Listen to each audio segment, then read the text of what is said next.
Hey guys, how you doing? As you can see, we're somewhere really different from the usual today because that's right, we're outside. We can actually touch grass. Holy shit! Yeah, sorry. It's quite quiet here, so I don't want to be too loud just in case. Like, it still feels a little awkward, like doing videos or like stream outside, since there's always a part of me that's kind of worried about being a nuisance and all of that. But yeah, I figured since this is a rather special video, we could do it somewhere a little special. As you can see, we can see the Tokyo Sky tree all the way in the back from here. Because yes, today we're doing the 2K sub video, which, truth be told, thank you guys so much once again for helping to get the channel to this point. Like, it really feels very corny to say all of this, but it is true that it wouldn't be here. Truth be told, I wasn't even sure we would even get to 1K subs, since where the channel initially started off was kind of different from where it is now. So the fact that it actually got to 2.3, I think, at the time of me recording this, it's still pretty unreal to me. So I do really want to thank you guys for all of that. Because like, once again, like when I started the channel, maybe it's an issue of like a meeting, of me like not thinking too far ahead, but at the time, it to me was really just something I wanted to do, to kind of show people some of the things that you could see in Japan that maybe wouldn't be very usually shown to people outside. Stuff like all of the doujin events and what they're really like. Because like one thing I really saw a lot of is that when it came to doujin stuff, the general impression was that it was mostly just a lot of like lewd adult stuff. But the truth of the matter is that while there is a lot of that, it's true that it's also, within Japan at least, balanced with a lot of the safe for work and interesting stuff that I try to show in the videos as well. And since like Japanese Kusoge games as well was something that I personally found very funny how bad they were, even though like playing through them is actual like pain and battery acid, like balls dipping levels of pain. It was still something I enjoyed and wanted to share with more people, since these games are all in Japanese. And I don't know how like much people actually talk about them. So to me, all of this was very interesting. And then somewhere along the way, we also started going more into the stuff, the game industry itself, as I started to get a little more confidence with like talking about stuff like that as well. Because really, and I feel like this is something that people who like follow all of the other stuff I do, especially on Discord, on the streams, will probably see more of. It's the thing, or the fact that like I don't really plan too far in advance in general. Like, especially when you look at the schedules on like Discord, for example, typically they only run like 1 or 2 months ahead, and then it takes me a while to like update the following 2 months after that. It's because a lot of it is very ad hoc, and I feel like that's a lot of what like started off this channel in the first place. Like even the channel's name itself, truth be told, like the overworked salaryman thing, the way it actually began was just due to the fact that like when I first created the Twitch channel, which preceded the YouTube channel. Okay, yeah, they should be out of earshot range now. Still feels a little weird trying to do all of this while there are people around, but I figured since this was one of the more relatively unique like shots of the Tokyo Tower, that not Tokyo Tower, Tokyo Sky tree that we could get, I figured it might be a pretty good spot to do the video in as well. So we just have to deal with it a little. At least there aren't many like housing nearby, which I can be a nuisance for. But yeah, when I started the Twitch channel, it was around the time where the whole like actually being very overworked thing happened. Like, I won't go too deep into the details of that, since it does feel like it'll be a bit of trauma dumping, and I don't want to do that to you guys, especially since this is supposed to be a more light-hearted video. But basically, at the time, I was really quite overworked. It was actually like taking a toll on my health. The doctor told me to stop, or it might actually like put my life on risk at the time. So I decided to stop, and then got the work, like the office, the company, to actually allow me to stop as well. And with a lot of that time that was suddenly created, since like not having to work overtime or like excess hours per day, meant that like I actually had my nights free. Sometimes I had my weekends fully free. Some days I could also take leave. So there was a lot more time that was created, and I figured I wanted to do something with it. And that somehow ended up going into the whole like Twitch streaming thing at first, because I was just hoping that through this simple-ish thing I thought it was going to be at the time that I was doing, it could at least entertain a few people. Thankfully, it seems like over the long term, there are people who are entertained by it, and that is quite a happy thing for me as well. But yeah, at the time, I was like, it was so impromptu that like all I had was just like a literal like cheap webcam camera that I used to use for work, and basically the audio was so bad that you couldn't actually hear what I was saying at all. Like, if you were to actually like go back, I still have the VOD over on the VOD channel. Like, I think it should be one of the first few videos. Like, it's almost incomprehensible what I was saying at all. And so from there, I then moved on to purchase like a headset with a mic and then a proper webcam, and then now the camera you guys are seeing, so this was more for videos instead of streaming. So, so suffice to say, over the span of like when the Twitch channel started, maybe 3 years ago till now, a lot has happened. Pretty crazy to be standing here doing this now, to be honest. I don't think I ever thought back then that I would be here like filming a video in the middle of like a canal garden in the middle of Tokyo. So hey, I'm glad you guys enjoyed the videos enough to and like subbed or just watched it enough. Give me the like motivation to carry on to the point that we are over here doing like I don't even know what yet. Hopefully the audio is not too fucked though, now all that's said and done. But yeah, in a way the channel has been a pretty positive thing for me as well. But thanks to this channel, I feel like I managed to like consolidate my thoughts on a lot of stuff more as I made the videos on them. Now I feel like even more so than before starting the channel, I actually get to explore a lot more. Like, I have the motivation as well to explore all these different events, some of which I don't think I've ever gone to if not for this channel. Like when Paul recommended the one in Nagoya, the whole thing with the Blue Archive Kyoto stuff, I don't think I've even gone to all of that to that extent, if not for this channel. So in a way, I want to thank you guys for like giving me the motivation to actually like enjoy the things that I enjoy doing more as well, as weird as it may be to say that. But yeah, well, I don't know what this channel is gonna be going on for from now, since I don't really have a plan of like what I kind of want to do, but not fully how I'm gonna go about it yet. It does feel like the journey might go in directions that I may not expect myself, but nonetheless, wherever this goes, I do hope you guys continue to enjoy it as we go forward with it. I get that this is in Tokyo, so there's bound to be more people around, but the fact that there are actually this many people passing by was a little unexpected. The video might cut here and there, but I'm trying to keep it as uncut as possible. So my apologies if it does jump cut a little here and there, because I need to like make sure people don't like interrupt it too much. But that said, thank you guys once again for helping to get the channel to this point, because it does feel like it did have a positive impact on me as well, and I'm hoping that it had a positive impact on you guys as well, since the entire channel truly just started out of my own like desire to share things that I found interesting and maybe give you guys an interesting time and like entertainment through the videos. So hopefully at least it seems that like, at least some people do enjoy that, so I'm very glad that the channel did achieve its goal of at least giving one person that feeling, which you might think it's a really low bar, but like that I feel like it drives a lot of my motivations in general with most of the stuff I do. So yeah, I feel like some of this will tie into the questions that others wanted to ask as well. So we'll get into that now as well, since we are already on the topic, because as I mentioned in the community post on YouTube, I'll be taking questions. If you guys have any about like me or like anything just like adjacent to the channel or whatnot at all, it's about Japan. And I'll try my best to answer all of them.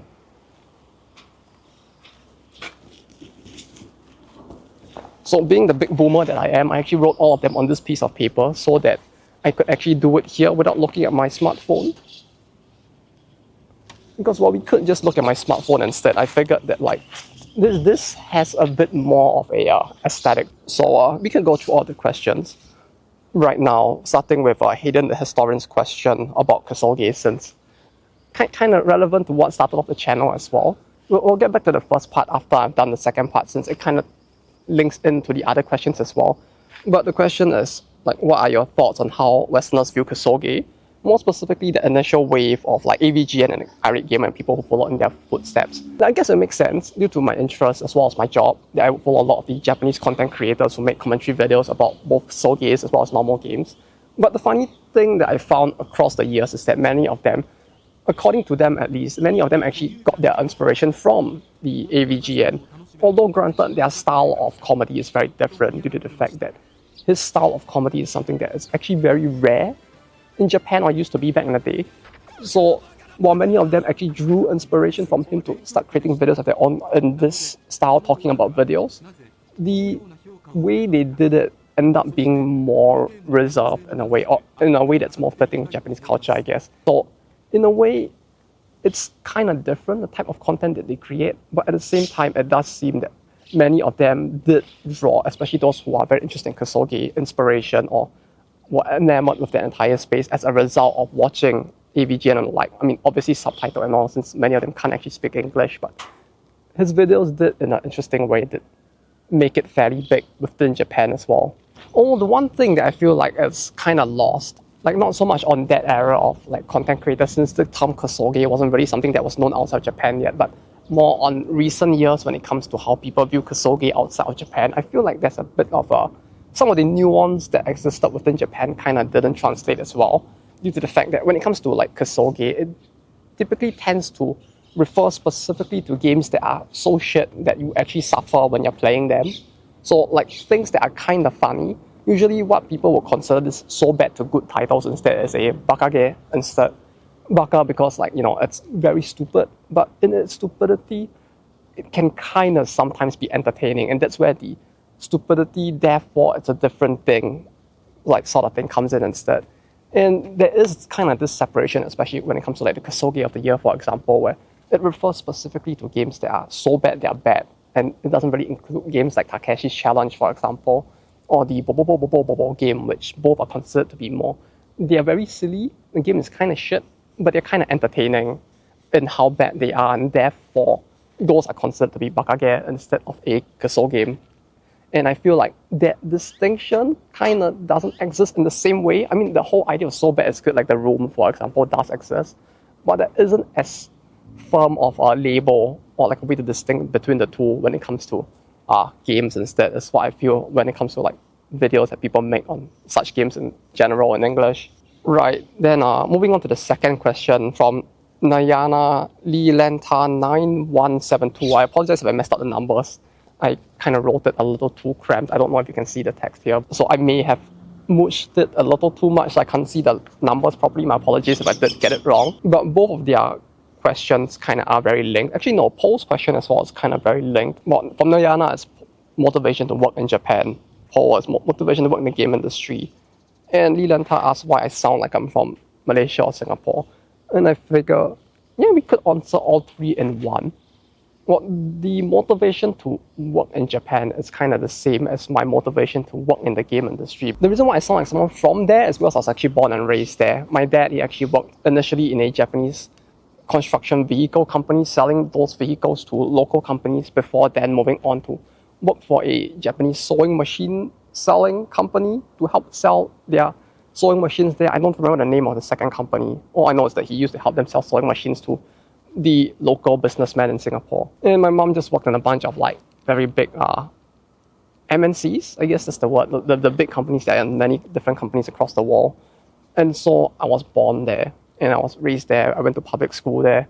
So, and that made it kind of interesting to me, to be honest, to the fact that when I came to Japan to work, I actually met many Japanese people who actually were born and raised in Singapore, but because they went to the Japanese school specifically, they were kept within the walled garden of like the Japanese people only club, and that actually caused them to actually be very bad at English instead, because they actually went back to Japan and it's like, I will be here like, you know, speaking to you guys mostly comprehensively, and they would barely be able to speak a word of English, and we would just basically communicate in Japanese instead as a result. Like I found that like difference to be kind of interesting.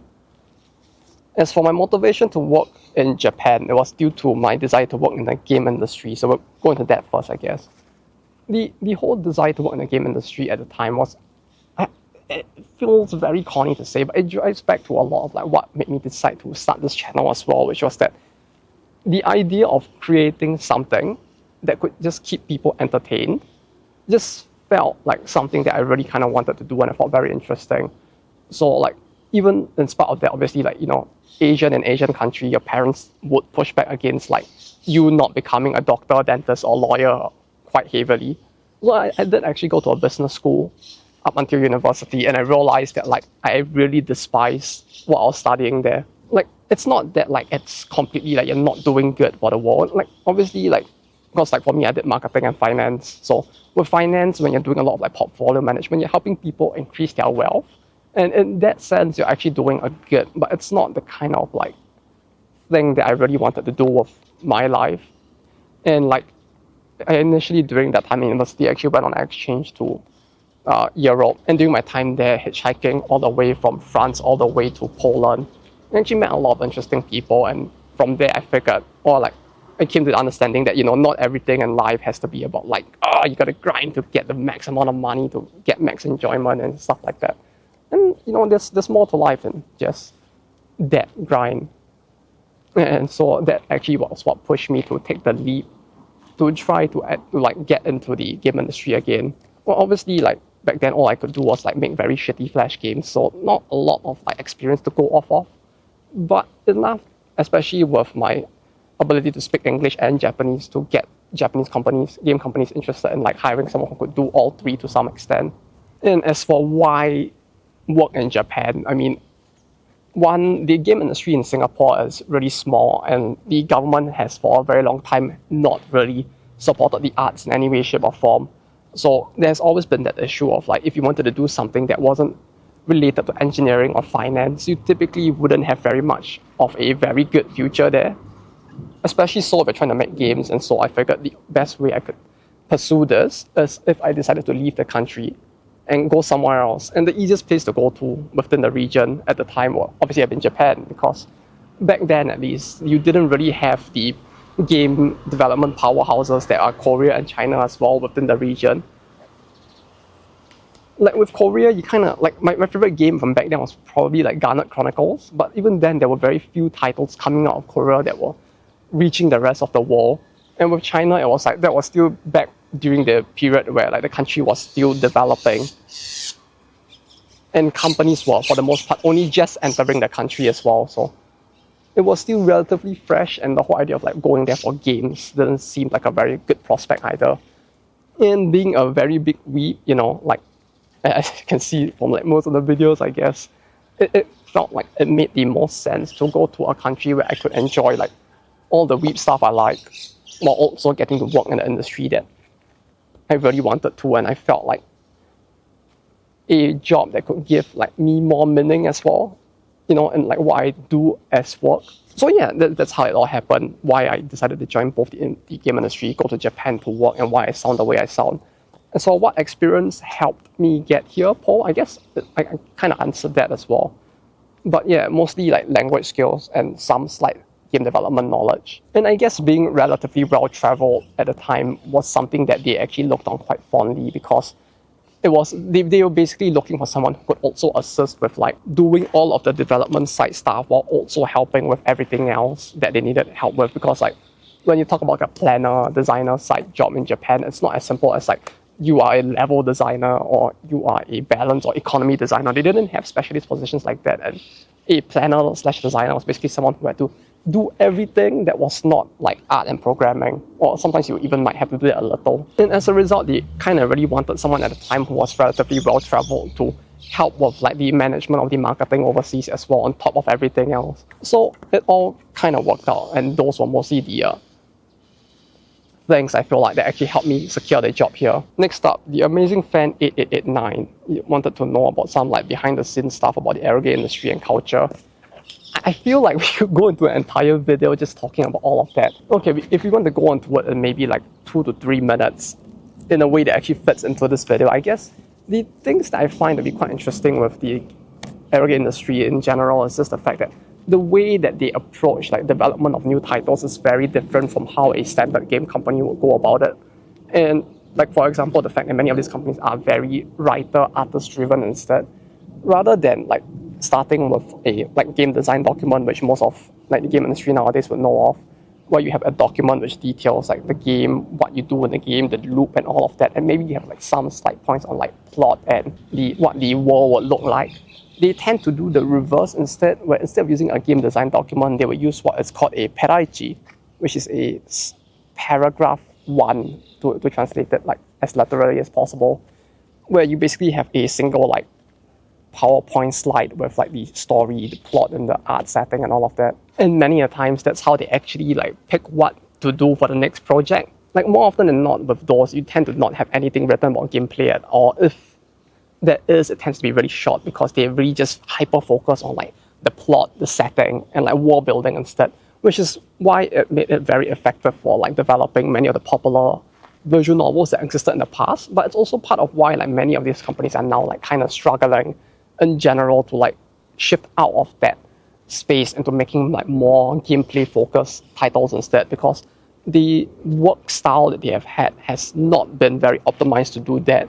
So things like having a vertical slice, for example, where you basically make a single slice of your entire gameplay's loop and like show that to people to like try and show them what your game's about. Stuff like this was something they didn't really understand. Same for a game design document. They tended to, and this is something I saw both in Grammarly as well as some of the companies I've worked in after, that they tend to like hop into games, like trying to develop it based off just the plot and the setting. So as a result, there's a lot of haphazardness as the genre itself could like change multiple times during the course of development. And because of the fact that many of these companies are very writer and artist driven, they tend to be really carried by their small number of like personnel who can do these things, to the point that it's actually kind of both scary and funny in a way, I guess. Like for Key, for example, like Maeda, Jun, and Naga combined are considered to be like almost 100% of the company's talent in terms of like actually producing a quality like visual novel story sort of thing. Because like between the two of them, you basically get what has built the company to this point, and it does feel like the entire company's brand is centered around these two people. And even with Grammarly as well, you kind of had the same thing where you have a very small number of very talented writers trying to desperately also teach and raise a new generation of writers to take their place, because obviously everyone's growing old. As for like voice acting side stuff, I feel like trying to explain all of it now will be kind of complicated, since like a lot of it probably require explaining like the techniques they use and all of that. But if you are interested in that kind of stuff, I would say that Koi de Oshigoto is a pretty good manga, like maybe just the first half of it, that kind of shows some of the ways that like smaller, more indie-ish level visual novel companies, especially those that are dealing with eroge, tend to go about business. Like how many of them actually have to rent out their recording studios and the like, due to the fact that most of them, unless you're like relatively moderately big, like Grammarly or Visual Arts, for example, you typically wouldn't have one built in. And also the fact that when it comes to many of the techniques, it's actually kind of interesting how they go about trying to replicate some of the sounds that make people goon as hard as they do. But yeah, I guess maybe aside from those, one of the more interesting things I feel like about the industry is just how like level-headed, I guess in a way it might be a bad thing, but it makes you very desensitized to lewd stuff in a sense, but not completely, where like people get level-headed around like lewd stuff enough such that they can actually sit down together in a room, look at it and decide, okay, is this good enough for what we're trying to get people to gun to? And people can like seriously sit in a meeting room just staring at like the arrow CGs and like discussing like what could be improved. Like you could put more sweat there, maybe make the jazz a little like whiter here and stuff like this. It always feels like something that, like, thinking back to it, it's like, yeah, it feels like the kind of thing that when you're getting into all of this as something of more of a art or a craft instead of something you're just staring at, you can kind of get into that groove in a way. But at the same time, it's something that it does feel like many people get surprised by as well. And also, I guess one thing that may surprise many people perhaps is the fact that there are actually many female artists who also do like male-oriented arrow stuff, just as how there are actually many males that do female-oriented like arrow stuff as well. Would that be much of a surprise? I don't know if it would, but the reason why this ends up being the case is because like there is this perception, and it does seem to be quite true in many cases, where by virtue of them being off the gender instead, they're able to bring to the table a very unique perspective and draw in a very different way the things that would be considered to be lewd enough to want to be in this game. And therefore there is value in like having people of both genders working on the project, because they can come at things from different perspectives, and in a way, as a result of all of that, create something that has even more impact. Which actually makes it even funnier, since that means that basically you have people of both genders staring at the porn scenes and like trying to decide what is good, what isn't, what goes in and out. Fuck, I'm 12 years old. Okay, yeah, according to the weather report, it's probably going to rain in like the next 2 hours, so I need to speed things up a little. But John Smith, what mobile game am I playing now? Well, the funny thing is that when you initially asked the question, the only mobile game that I was actively playing was just Blue Archive, to be honest. Like, don't get me wrong, I do play like every single mobile game that's like relatively big that comes out, in part for like my job to also like go through the game and see what is good and well done, and see if like any of these things could be like reflected on and like done better, so that on future titles we could try implementing those as well. But aside from those, I did play a bit of Nikkei, Princess Connect, and Star Rail on and off here and there. But in terms of actively like logging in daily, it was just Blue Archive at the time. But if you're talking about like now today, I actually started playing the Gakuen Idol Master. I don't think there's going to be an English version of this game since like Bandai Namco really seems to despise making English versions of their idol games for some reason. But that game actually does like the whole like character building thing very well. And it gets quite close as a result to being very close to like the original like Idolmaster 1 and 2, which were games that I personally really enjoyed back then. And so like the heavy focus on character and character development, like how in spite of the fact that it's a gacha game, you can see like huge character growth for each of the individual characters across you getting them from Bond 1 to 10, which is intertwined with the story since the game does a character raising simulator thing with like each of the individual characters like separately. And as a result, you can really see them grow and see the character arcs across the entire thing. And that level of growth is something that I feel is very rare in gacha games nowadays, since you can't have the character changing too much or it might lose their appeal in a sense. As for my opinions on Azure Promilia,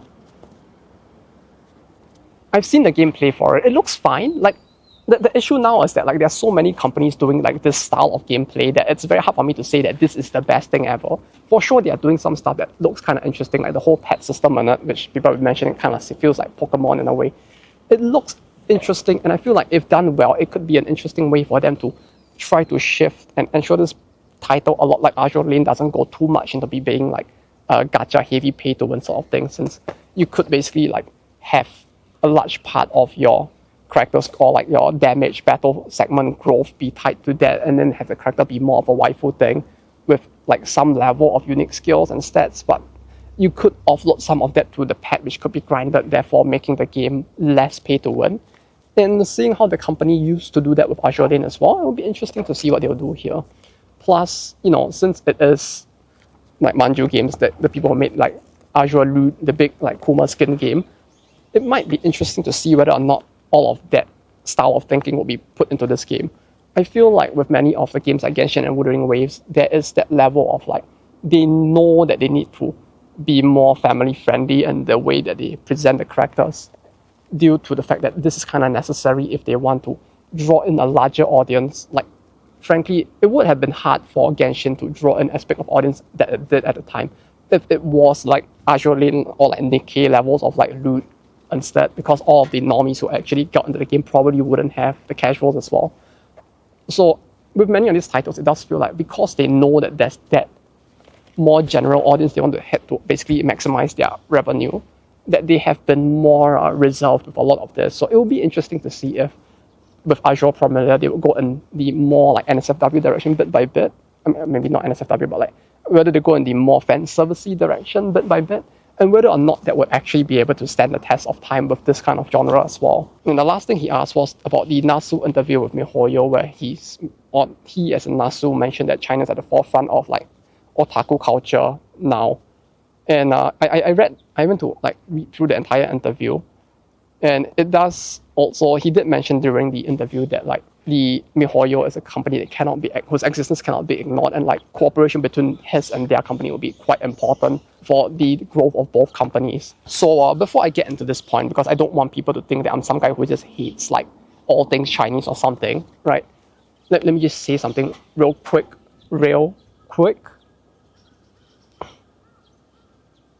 我读得懂，我也听得懂中语，因为我用中语沟通的话，会有点难，但是做得到。Okay, like apologies for the sudden Moonrune gibberish in a completely different Moonrune language, but what I'm trying to say with all of that is that I can read, write, maybe not so much write, but read and like listen to Chinese fairly well. As a result, I'm able to directly look and read a lot of the manhwa or the like novels that come out of China. So I'm saying all of this not as someone who works in Japan and has isolated bubble looking at China and being like, ooh, you bad, or something like that. I'm someone who can and has read a lot of the content that the country has to offer. Maybe in a way more so than Nasu himself might have, although to be fair, he probably has a better understanding of like how storytelling works and stuff like that. So in terms of like the quality of the review, his probably would be better than mine. But as someone who has seen the majority of what is out there, I can say that I kind of agree with the second half of what he said, but not the first half. But in terms of the whole like forefront of otaku culture or weeb culture, I guess, part, I feel like they aren't there yet, but they could get there, although with some very important caveats, which might be very difficult for them to overcome. This is due to the fact that right now the Chinese government does put a lot of restrictions on what content can be produced within the country. So when it comes to like media, like manhwas and the like, as well as like with games, there is a requirement for games to promote some level of Chinese values in it. What this Chinese values actually means is very vague. No one actually knows for sure. It's basically whatever the government feels is important at the time. But as a result, there is a limitation, like not just from this alone, but from all of the other things that are required that companies omit or cannot put into their content, that will basically restrict the levels to which the industry can grow when it comes to like storytelling, especially for like otaku culture in general, with like mangas, like novels and the like, due to the fact that it does seem like their government has been getting stricter and stricter with stuff like this. And the stricter they get, the more it means that like it's harder for the industry to break out of its current like popular formats and get into something new that might be interesting in the future if it might potentially break those restrictions. What I feel like makes the content that comes out of China now feel like super interesting, and why like Nasu feels like it's at the forefront in a way, is due to the fact that it's very novel still. Like the whole idea of like wuxia, like cultivation, all of that is something that is not very known or explored in other forms of content from Korea and Japan. And many of these styles of design as well, of like clothing and the like, of the world building is very different due to the integration of like Chinese culture into it. But at the same time, this is a kind of things that like in terms of content, you can only do it for so long before people like start to get fatigued by it, the same way they started to get fatigued of like generic isekai over time. If the government slowly gets more like relaxed with all of this, I feel like that has potential for that to happen. Like when you consider the animation studios in China, there are some that have actually started to be able to mimic like Ghibli's, like Studio Ghibli style of animation as well. So like you're actually seeing them reach levels of quality that are quite startling, even for people within Japan. Like I remember like my bosses and some of my other companies showing me some of the stuff that is coming out of China. I was like, wow, you can really see that they are actually catching up really quick. But at the same time, while they are catching up, I feel like if you were to look at the industry in its entirety, they have not reached the forefront yet, but they could in the future. Lastly, there's also Zero X questions, which I'll also answer, since it's kind of linked to part of Box questions. So first off, do I still wear the Hina shirt?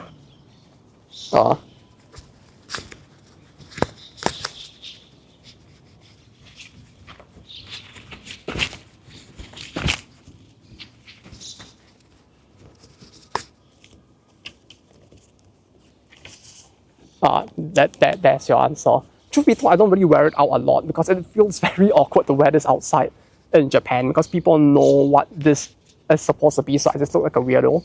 So I usually just wear it at home because the dry fit material of this is actually really comfortable, and I actually do enjoy wearing it. Although the part of me is very worried about the tag actually getting damaged since it's just printed on. So I tend to wear it sometimes, but not very often. Secondly, do I miss cai peng? So for those of you who don't know what cai peng is like a mixed rice thing where you go to the store and they have like 10 to 15 like different dishes in front of you, and you just ask them to give you parts of each dish and you just put it into a plate and you just eat it after. It tends to be really cheap. As to whether or not I miss it, I would say no, not really, but it's because of the way I eat it more so than like any issue with the food itself. Because usually when I used to eat cai peng in Singapore, I would do it when I was really on a budget, so I would just order like what I consider to be the life hack of like the stores, which is basically you would order one vegetable and tofu, because those stores consider tofu a vegetable, which is like no shit it is. But in terms of getting like the nutrients necessary for your body to like operate well, like you do get quite a fair bit of it from tofu. So getting tofu as a meat substitute actually cuts the price of it quite a lot. So whenever I ate there, it tended to be really cheap. Like it would probably be around like 200 to 300 yen there, about worth of like price you're paying for the food, because it was just like a bunch of vegetables. But if you want to know what I do miss, I really do miss prata quite a fair bit, because I can get like naan here, but like prata is a very like uniquely Southeast Asian Indian food that you can't really get in like northern or like Indian food. So losing that is kind of sad. But aside from that, like most foods I can kind of find like a relative substitute here for, so it's not as bad.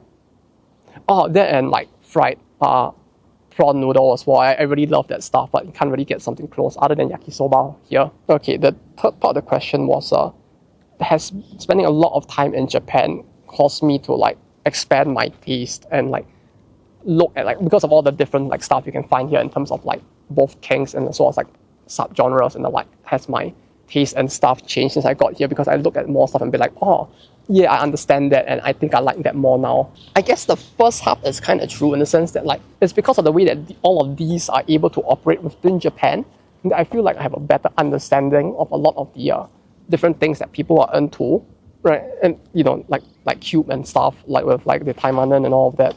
Like a lot of that, like bit by bit, is like as a result of exposure to all these different like workplaces, I guess, and like the things that like they have to deal with in terms of like the taste of all the different consumers out there.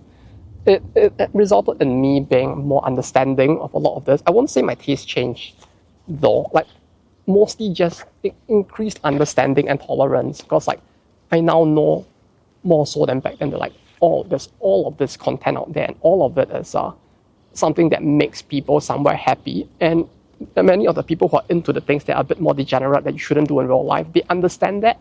They can distinctify between like reality and fiction, and they can like understand that they can enjoy these things in their fiction but not in real life. And like I feel like there's a lot of this understanding and tolerance that came in from living here, and so like I tend to like, sometimes I might rip on people a little and just like jokingly like make fun of their fetishes, but for the most part I'm quite tolerant of all of that. Like I don't mind, and I can like respect all of the different things that people are into. But in a way, like rather than like becoming more, like finding more things that I'm into, I feel like I'm even more resolute now in knowing what I like, because all the exposure to all the different things helped me to be even more like sure of what I'm into. Because when you've looked at everything and you've like seen it in both a normal as well as in an adult way that's meant to turn people on, and you realize that like this specific type of stuff doesn't turn you on, like being forced to face all of that makes you more sure of what you're into, and I feel like that's what happened with me. Okay, and for the last part, and this kind of ties back to the 0x question as well. So 0x asks like what games and anime am I interested in, and with box it's like what games do I consider to be Kamige. So, well, those of you who don't know, for those of you who do not know, Kamige basically means like a godly game, so a game that's really good. So I figured we could answer both of these together. So Kamige is a bit of a tough one, since like there are many games that I do like enjoy personally, but games that I would consider to be like super good games objectively that people should like give a try to, it's a little bit tougher. I would say that the initial Spiral was one that I really think is really good. The way it handles like character flight and gliding and using all of that in puzzles, and the very fucked up anti-cheat or anti-DRM thing, that basically anti-piracy thing it had, was kind of funny as well. Kingdom Hearts 1 and 2, I really enjoyed quite a fair bit. Halo was really good. I actually loved the Halo series back then as well. And I feel like the original few Halos, like the balance is a little off, but the ways that they managed to develop everything that they did with the resources that they had at the time and the levels to which they managed to make an interesting game was something that I feel as pretty impressive. The same for Quake. If you guys haven't played Quake before, I do recommend giving it a try. Original Doom, it feels like a very generic thing to say, but I feel like Doom is another title that should be considered one that, especially with all of the impact it had till this day, one that would be considered a Kamige as well. I feel like many people will disagree with me on this one, but I feel like Death Stranding is actually a really good game as well. Like I get that it's relatively light on gameplay itself, like it's a lot of like fetch quests and inventory management, but the experience it overall gives when you're playing through it, I feel like it's something that's very unique. And if you're actually playing through it, not so much with the expectation of a game which is supposed to be like heavy on action, it's actually something that actually ends up being very fun, especially as you progress through the plot and figure out what's going on in the world. Like a large part of it is developed in a way that's very cohesive, and I find that the cohesiveness of the world building along with like the ways that gameplay is built into this experience is very interesting. The first two Metal Gears as well, those are really good. I feel like if you're going to go into Kamige's, it would like never end, but like, yeah, if I had to list some, I would say those are some of my the ones that I really liked. Like we could just like go through an entire video, and like it would take up a huge amount of time in this video for me to go through every single game. I feel it's the case. But yeah, aside from those titles, in terms of like games that I do enjoy, there's also games like Battle Brothers, Mount and Blade, RimWorld. I'm sure most of you know RimWorld now at this point. It's a pretty interesting like colony survival game, and the understanding that the developer had of the story generator genre of games and how best he went about like trying to incorporate like user visibility of like everything within the map, depth that you need in terms of like all the things that characters can do, all of the storytelling elements into the game, made it quite an interesting game that can compare to even something like a Dwarf Fortress, for example, while also having the tile set to make it look good on top of that. I don't think it gets to the same level of depth as Dwarf Fortress does, but in a way, I would consider this to be more of a Kamige game than Dwarf Fortress because of the fact that it does a very good job of easing people into the genre while simultaneously giving them a lot of the complexity and all of the story generation-ishness that you would expect from this genre. When it comes to eroge, however, I would say that my preference tends to lie with those that actually manage to mix in some level of gameplay so that as a game on its own, the game can actually be fun as well. Due to the fact that I guess maybe it's just me having a low attention span or something, but like sitting through just a plot based, especially like a kinetic visual novel from Visual Arts, for example, is just something that's kind of tough for me to do. So things such as AU Senki, Sengoku Runs, AN no Aseria, like stuff like that where there is some level of gameplay mixed in and the game can stand on its own as a game even without the arrow content. I feel like that was the golden age of eroge, so like for me, personally at least, those games are what I would consider to be more of my preference. Okay, it's really starting to rain. Well, I'll answer the rest of that question back home.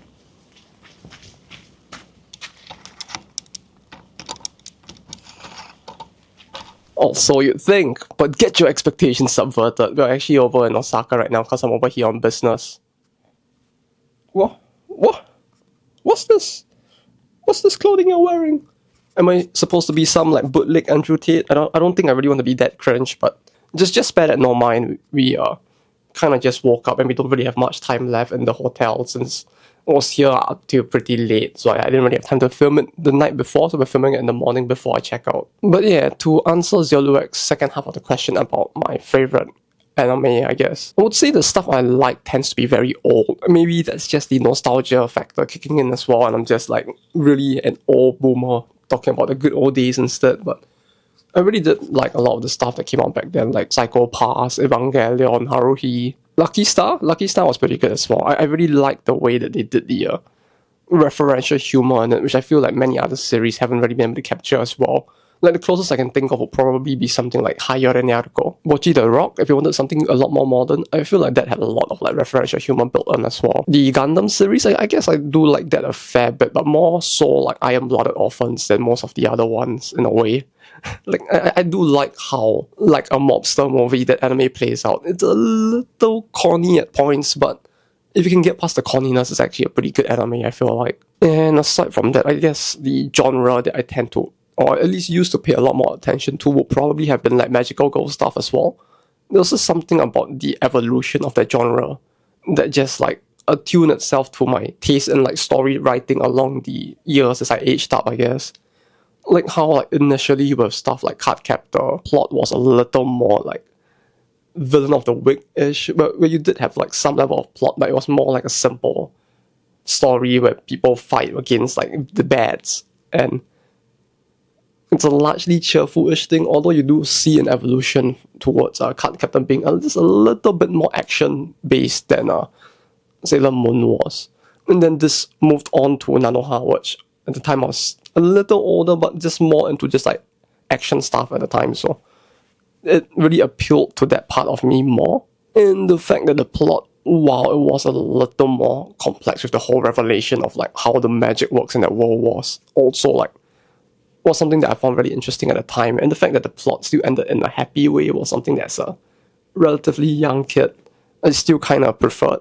And then when it went on to stuff like Madoka, you kind of started to see a very big tonal shift. It became more of a, I don't know what's the best word for it. It's not exactly a psychological horror, but like, it does make a very big tonal shift in the way that storytelling is told in the genre. And indeed, like Madoka did create a very big shift in how the genre would pan out from that point onward. Ilia as well was an interesting one because it initially started off, like you can actually see that series evolving as the what drives the magical girl genre changed over time. Where initially with the first few chapters or the first few parts of it, it's kind of closer to Nanoha except with more no. I mean, the manga didn't have all of that, and there was mostly the anime that added it, but you know. And then as you get later into the plot, it actually becomes a bit more like Madoka, where everything becomes a bit more high stakes. The story becomes a little darker as well. It does make that tonal shift over time, which I find to be quite interesting, since Nanoha over the years, it actually tried to keep its course and tone. Whereas with Ilia, you kind of do see it shift over time in a way that actually made it interesting enough that like they were willing to pick it up as an anime to animate for the Fate series as well. But yeah, nowadays I find myself more drawn to like specifically how the animation is done within animes, because I feel like if you're gonna animate something that comes from another medium like a book or a manga, for example, then I kind of want to see what the animation studio can do to value add to the series instead. So stuff like the Demon Slayer anime, I didn't really care as much for the plot. Same for Jujutsu Kaisen, but I did enjoy the ways that they did the animation in it quite a fair bit. Same for the Heaven's Feel, Fate, Unlimited Blade Works as well. Both of those, the ones done by UFO, were actually pretty interesting. Bocchi the Rock actually did a pretty good job of that as well, I feel. Like, the way that they used or incorporated rotoscoping into the anime, especially for the last like music scene as well, was actually pretty interesting. Like, it looks seamless enough that you can kind of see that like rotoscoping has been implemented well enough that people can barely tell it's there, as compared to the Akunohana days, which was also part of why the Blue Archive anime did leave me just a little bit disappointed. Like, I was expecting a lot more from the animation itself as well, but it would seem that they did do that, but mostly only for the opening, which is outsourced to the people that made the Jujutsu Kaisen. Was it the Chainsaw Man opening? And that was really well done, but the actual anime's animation itself was just kind of mid, so that was a little disappointing. There were also some pretty good like original animes recently as well, I think. Like Hoshii no Sora, it's a shame that they couldn't get the funding to make a second season, because the plot for that was actually quite interesting in a way, in my opinion. It does a very good take on the whole like dudes playing sports genre, in a way that makes it more emotional, and the stakes of like, not so much the sport itself, but like what these people have on the line as they go about their day-to-day like lives feel a lot heavier as well, and I do find that to be quite interesting. Oh, but one anime that does do a pretty good job in my opinion of like giving a very unique take on the original work was probably the Monogatari series as well. Like in a way, the anime for that series as well was like super popular in Japan, because it basically managed to take the concept of just people talking and present it in a way that the entire scene just feels like an action scene instead of that. It was very interesting to see them do all of the different cuts, the way they did the backgrounds, the way that the scenery will move around the people. A lot more interesting than any right being, to be honest. Yeah, I guess that's about all I can think of for this video in terms of like anime that I really like. Like, there's a lot more, but at the same time, I feel like if I keep talking about this, we're already at like 4 minutes plus. No, we're actually probably at like quite a fair bit of time already. I don't want to drag it too long, but yeah, if you guys are interested in it, I can probably give my recommendations even more here and there. Just let me know on like Discord or something, and I'll just like put it around somewhere or another. Or if you really want to know, you can just ask me in a video as well. I'll probably put a bigger list there. But yeah, that's all for me from today. No, all from me for today. That should be all of the questions that I got prior to making this video. I don't think anyone sent anything new, so that's all for me for today. Thank you all for watching once again. This probably isn't the video that you would probably want to be liking and subscribing on, or at least not the subscribing part, since if you didn't know what my content typically tends to be, this video probably makes no sense as well. So if you like it, like the video. If you're new and somehow this is your video that you watch first and you decide to subscribe, thank you. Although I don't know if there are any of that. But either way, that's all for me for today. You take care and enjoy the rest of your few weeks until I make the next video, I think. it should be the one on the game in the street if I can get it done in time. But until that, thank you all once again. I know it's very corny for me to keep saying this, but it really is the case. Thank you all guys once again, or guys and gals, for helping get this channel to over 2K subs. It really does mean a lot. Since yeah, I really never expected it would be here at this speed. Some people might say it's slow, but to me, it's really faster than what I already have expected back then. So, thank you guys once again. And thank you to the following people for helping to support the channel. It's thanks to you guys that I can get stuff like the lavalier mic here so that the video is less echoey in a room like this. And that we even have the camera that I'm using to record the video as well. Although I think I did fuck up a little bit. I did see the video for the first half of the first part and it's like kind of out of focus. So that's a little awkward. But that was probably more a skill issue on my part rather than the camera. But either way, thank you guys for helping to support the channel as well and helping to get all of the stuff for the videos as well. And until next time, take care and bye-bye.